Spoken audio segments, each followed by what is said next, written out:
अगर आपके पास 10,000 रुपए हैं इन्वेस्ट करने के लिए तो आप वो पैसा कहाँ इन्वेस्ट करना चाहेंगे? देश के किसी कोने में बन रही एक कंपनी में जो कि हो सकता है आपका पैसा डबल या ट्रिपल कर दे, या फिर देश की सबसे बड़ी कंपनीज जैसे कि बैंक्स, आईटी कंपनीज या एफएमसीजी कंपनीज में। इस वीडियो में बात करने वाले हैं हम लोग लार्ज कैप म्यूचुअल फंड्स के बारे में, जिसको कि यूजुअली हम लोग सबसे बिगिनर्स को रेकमेंड करते हैं कि आप वहां से इन्वेस्टिंग स्टार्ट करिए। पर क्या इसका मतलब ये है कि वो आपके लिए सही है? चलिए इस आज हम लोग जानेंगे इस वीडियो में कि लार्ज कैप म्यूचुअल फंड्स क्या होते हैं, वो कैसे काम करते हैं, उनके कुछ फायदे, उनके कुछ नुकसान, और मोस्ट इम्पोर्टेंटली क्या लार्ज कैप म्यूचुअल फंड्स आपके लिए सही हैं कि नहीं। तो चलिए चलते हैं वीडियो में।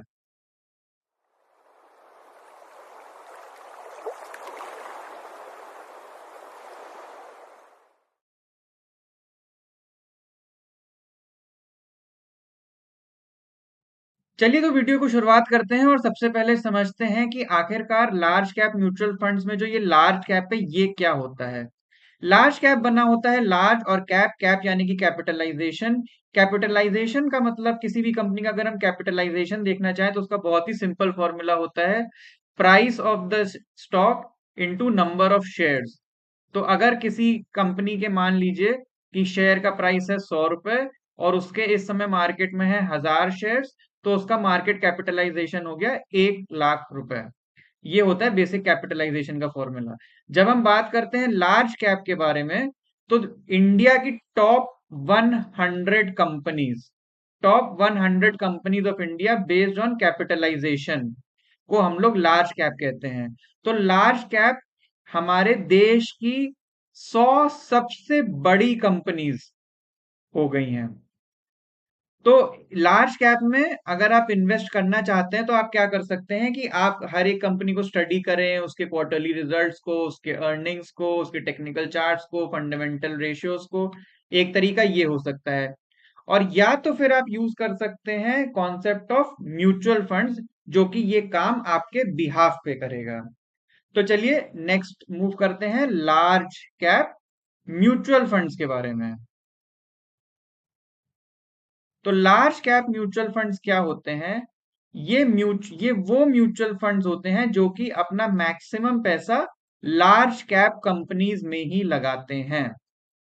ओके। बाय सेबी का मैंडेट ये कहता है कि अगर आप किसी म्यूचुअल फंड को लार्ज कैप म्यूचुअल फंड कह रहे हैं तो आपको मिनिमम मिनिमम 80% ऑफ द पैसा लार्ज कैप कंपनीज में ही लगाना पड़ेगा।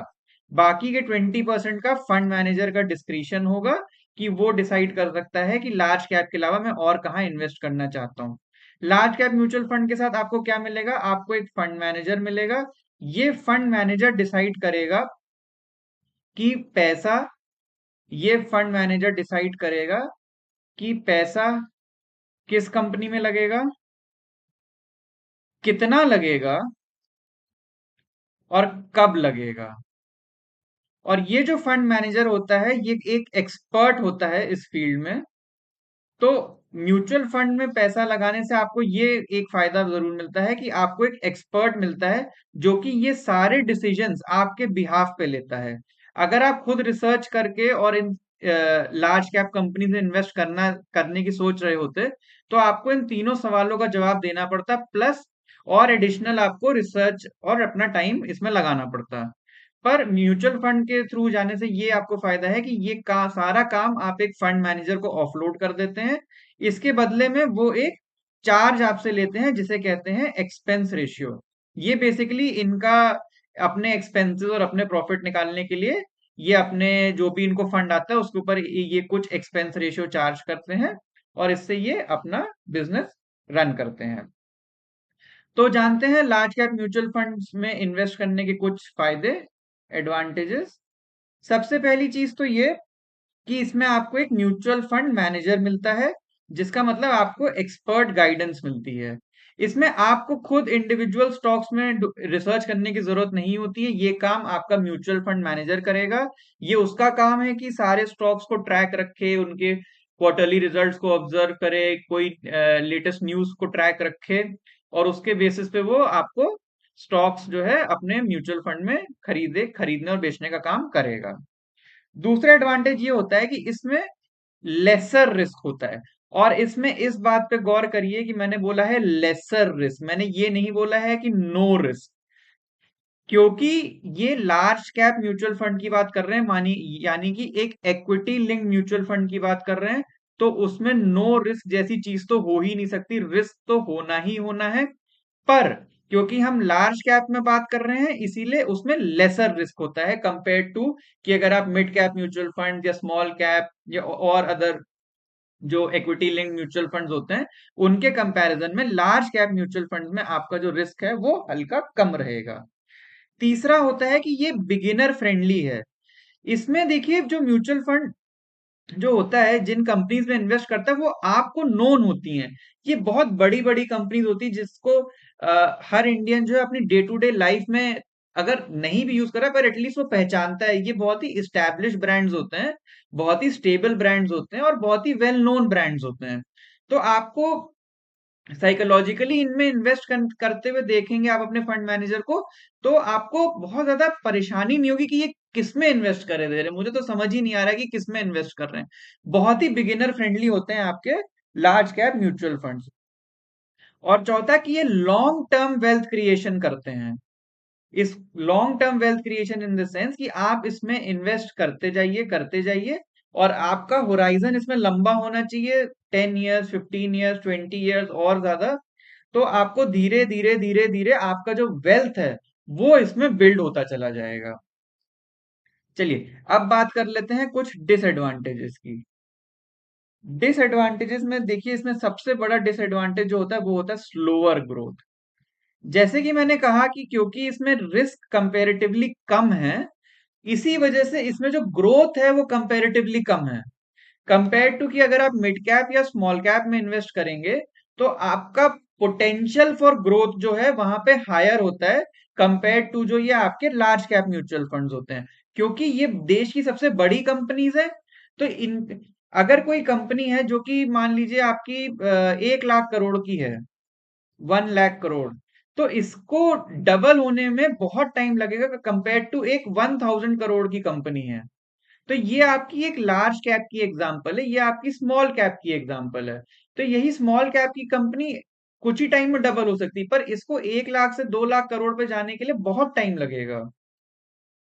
तो इसीलिए आपको इस चीज का ध्यान रखना है कि एक इसमें डिसएडवांटेज ये है कि इसमें स्लोअर ग्रोथ होती है। दूसरा इसमें ये है कि रिस्क इसमें है, क्योंकि ये एक इक्विटी लिंक म्यूचुअल फंड है तो रिस्क तो रहेगा ही। कोई भी इंस्ट्रूमेंट जो इक्विटीज में इन्वेस्ट कर रहा है वो रिस्की रहेगा ही, उसमें चांसेस हैं कि आपका लॉस हो सकता है। तो ये भले ही इस्टेब्लिश कंपनीज में ही इन्वेस्ट कर रहे हैं, इंडिया की टॉप 100 कंपनीज में ही इन्वेस्ट कर रहे हैं, पर फिर भी ये रिस्की तो हैं। और तीसरा इसमें एक डिसएडवांटेज है कि इसमें पेशेंस चाहिए आपको। देखिए इसमें लॉन्ग टर्म वेल्थ क्रिएशन का गेम है ये। तो इसमें आपका होराइजन 10, 15, 20, 25, 30 ईयर्स तक का भी आपको होराइजन रखना चाहिए, ताकि आपका लॉन्ग टर्म वेल्थ क्रिएशन हो सके। और इसी वजह से आपको इसमें पेशेंस रखना पड़ेगा। आप जल्दबाजी में इसको इसमें इन्वेस्ट करके निकालेंगे तो फिर आपको लॉस ही होगा। तो अब जब हमने ये सब जान लिया है, तो क्या इसका मतलब अब ये समझना है हमें कि क्या आपके लिए ये एक सही इन्वेस्टमेंट है कि नहीं है। तो इसको ऐसे समझते हैं कि अगर आप एक बिगिनर हैं, अगर आप जस्ट नए नए स्टॉक मार्केट में आए और आप चाहते हैं कि थोड़ा सा आपको एक्सपोजर मिले, आप स्टॉक मार्केट में इन्वेस्ट करें, अगर आप बिगिनर हैं तो ये आपके लिए है। आपको लार्ज कैप म्यूचुअल फंड में इन्वेस्ट करना चाहिए। अगर आपको स्टेबल ग्रोथ चाहिए, स्टेबल ग्रोथ और ना कि हाई ग्रोथ।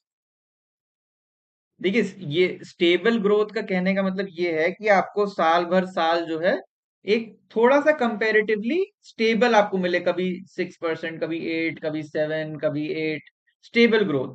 और हाई ग्रोथ में क्या होता है कि कभी 20 मिल गया, कभी 2% मिला। तो अगर आपको स्टेबल ग्रोथ ग्रोथ प्रेफर करते हैं, इसमें उसके बाद लो वॉलेटिलिटी, लो वॉलेटिलिटी, क्योंकि इसमें हम लोग सब देश की सबसे बड़ी कंपनीज में इन्वेस्ट करते हैं, तो इनमें लो वॉलेटिलिटी होती। जैसे मैंने स्टेबल ग्रोथ में आपको बताया कि इसमें जो है आपको ऐसा नहीं होगा कि अचानक से आपको कभी -15% मिल रहा है, कभी 80% रिटर्न मिल रहे हैं, कभी 3% रिटर्न मिल रहे हैं। आपको थोड़ा सा एक नैरो रेंज में आपको ये रिटर्न्स मिलेंगे। ठीक है, तो ये हो गया। और इसके अलावा अगर आपको लॉन्ग टर्म गोल्स आप अपने देख रहे हैं, अगर आप अपने लॉन्ग टर्म गोल्स अचीव करना चाह रहे हैं, ना कि शॉर्ट टर्म गोल्स, तो आपको लार्ज कैप म्यूचुअल फंड्स में इन्वेस्ट करना चाहिए। चलिए सिक्के के दूसरे पहलू को देखते हैं। अगर आपको चाहते हैं कि मुझे हाई ग्रोथ चाहिए, हाई ग्रोथ चाहिए, तो आपके लिए large cap mutual funds ideal नहीं होंगे इन्वेस्टमेंट के लिए। लेकिन हाँ, हाई ग्रोथ अगर आप चेस कर रहे हैं तो बी प्रिपेयर्ड कि आपको हाई रिस्क भी लेना पड़ेगा, तो आप उसके लिए मेंटली प्रिपेयर्ड होने चाहिए। अगर आप मार्केट फ्लक्चुएशंस को हैंडल नहीं कर पा रहे हैं, देखिए large cap mutual funds again वही चीज है कि इक्विटी लिंक्ड है। इक्विटीज में रिस्क रहेगा ही रहेगा, हो सकता है कभी किसी ईयर आपको नेगेटिव रिटर्न्स भी देखने पड़ जाएं। तो आपको ये मार्केट जो फ्लक्चुएशंस होंगे इसको आप साइकोलॉजिकली बेयर कर पाए तभी आपको इन्वेस्ट करना चाहिए।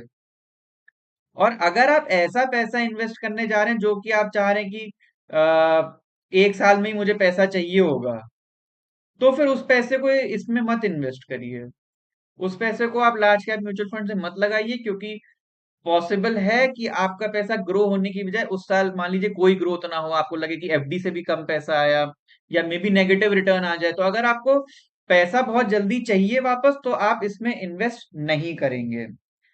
तो चलिए क्विकली समराइज कर लेते हैं कि हमने आज क्या सीखा। हमने सबसे पहले समझा कि लार्ज कैप कंपनीज कौन सी होती हैं, फिर लार्ज कैप म्यूचुअल फंड्स क्या होते हैं, उनके कुछ फायदे समझे, उनके कुछ नुकसान समझे। फिर हमने ये समझा कि आपके लिए क्या लार्ज कैप म्यूचुअल फंड्स एक सही इन्वेस्टमेंट है कि नहीं। तो चलिए वीडियो को यहीं पे खत्म करते हैं। अगर आप किसी लार्ज कैप म्यूचुअल फंड में इन्वेस्ट करने की सोच रहे हैं तो कमेंट सेक्शन में मुझे जरूर बताइए कि आप किस में इन्वेस्ट करना चाहते हैं। वीडियो अगर अच्छा लगा हो तो please do like share and subscribe. अगर आप चाहते हैं हम किसी पर्टिकुलर टॉपिक पे वीडियो बनाएं तो प्लीज कमेंट सेक्शन में जरूर मेंशन करिएगा, हम लोग उस पर जरूर वीडियो बनाएंगे। Until next time, take care.